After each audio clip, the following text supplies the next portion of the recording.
le monde du cinéma a été chamboulé en 2022. Par un film qui pourtant ne présageait être qu'une suite anecdotique à un spin-off sorti 11 ans auparavant. Je pense que personne ne s'attendait à ça, à ce que Le Chapeauté et la dernière quête soit ce genre de film. Pas juste un bon film qui marche, mais le genre de film qui marque ses spectateurs et reste gravé au fond d'eux.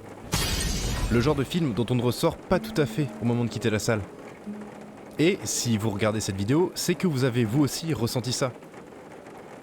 Oui, le monde du cinéma d'animation a été marqué par un film. Une histoire. Un antagoniste.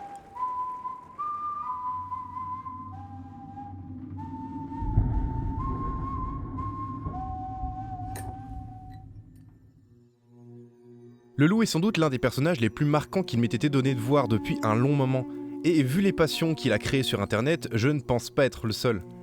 Le YouTube francophone a d'ailleurs été si prolifique à ce sujet que j'ai mis du temps avant de trouver un axe pour aborder le film. Je vous recommande d'ailleurs chaudement les vidéos de Erwan Ingres et d'Atman si le sujet vous intéresse, les liens sont en bio.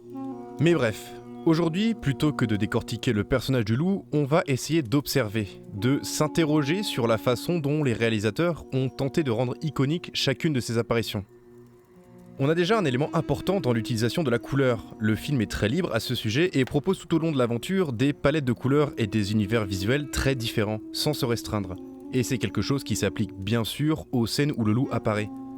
Évidemment, on a des scènes aux couleurs sombres, ternes. On a des teintes grises, marron, violacées, souvent dans des espaces peu éclairés, soit par des faibles lumières, comme des bougies, soit par la lumière pâle de la lune ou des éclairs. Ce qui est intéressant, c'est que le loup possède les mêmes teintes, ce qui agit comme un prolongement de sa silhouette. À chacune de ses apparitions, il prend donc littéralement tout l'espace, remplit l'écran. Poté se retrouve noyé face à cet antagoniste, et ça a un effet direct sur lui. Ses couleurs rousses, d'habitude flamboyantes, deviennent ternes et pâles. On le voit très bien dès la première rencontre entre les deux personnages. Les décors reflètent d'avance l'issue du combat. Les faibles lueurs rousses des bougies arrivant à peine à éclairer l'obscurité. Et tout au long du combat, Poté va chercher à retourner dans cette lumière, repoussé encore et encore par le loup. Lent, lourdeau, glaçant. Ou bien dans la scène de la grotte. Le loup éteint petit à petit toutes les sources de lumière pour imposer son obscurité. Et bien sûr, on voit à 2 reprises le décor se teindre en rouge, dans de très belles scènes en bichromie, pour rendre encore plus visuelle et marquante la menace. Il est aussi intéressant de noter que pour le final, la seule scène où Poté prend le dessus sur la mort et parvient à lui faire face, l'action se passe au cœur d'un mur de flammes roses, la couleur obtenue en mélangeant le orange et le violet. Poté n'est plus écrasé par la présence du loup et sa couleur vient donc s'étaler sur la sienne.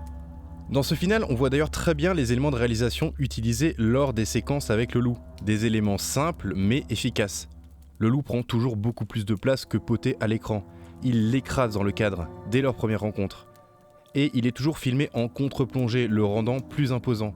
Et Poté, lui, se retrouve au sol, impuissant et plongé dans l'ombre, toujours minoritaire dans le cadre. Le loup l'attrape lors de son saut et le cloue au sol. Tu n'es pas à la hauteur de ta légende, gâteau. Ça va même encore plus loin puisque Poté va fuir par les toilettes, il descend encore plus bas, autant au sens propre que figuré.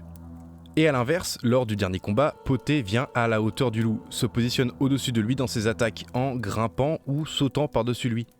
Et il est filmé dans des valeurs de plan équivalentes, malgré la différence de taille. Il y a d'ailleurs un jeu de réponse, de miroir entre les plans de la première et dernière rencontre. Il montre le renversement de la situation en la faveur de Poté et les changements de mentalité qu'il a vécu au cours du récit.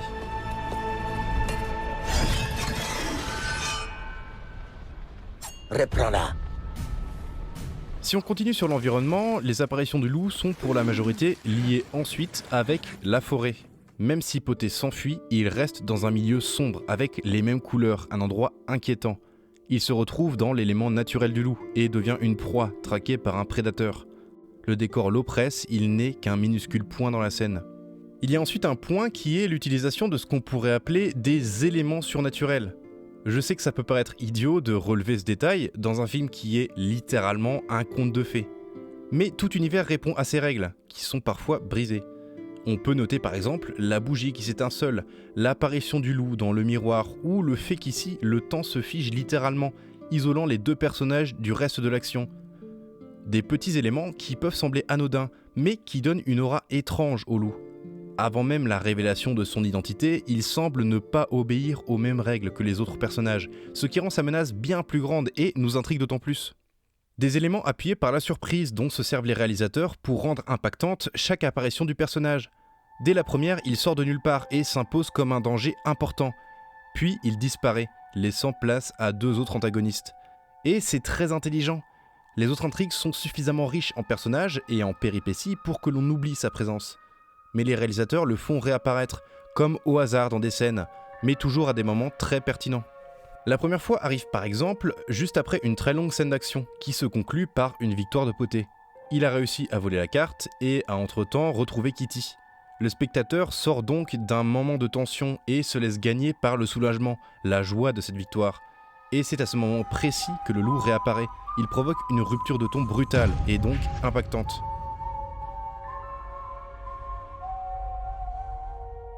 De la même manière, il apparaît la seconde fois en plein milieu d'une scène d'action, au moment où notre attention est focalisée sur autre chose. Ce sont comme des petites piques, des rappels pour nous amener à la confrontation finale, tout en ne surchargeant pas le récit.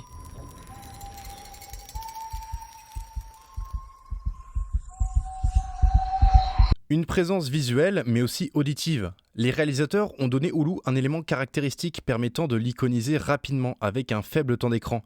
Et cet élément, c'est son sifflement.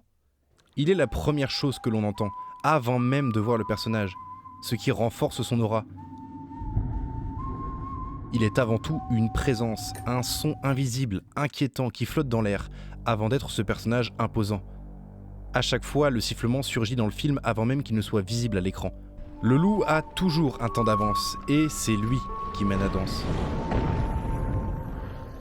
Voilà comment ce loup est rendu iconique. Un traitement tout particulier qui le positionne différemment des autres personnages. Il y aura encore beaucoup à dire, mais vous avez là l'essentiel. Libre à vous de vous plonger dans cet excellent long métrage pour prolonger ce questionnement. Et vous savez ce qu'on dit. La qualité d'un film se mesure souvent à celle de son antagoniste.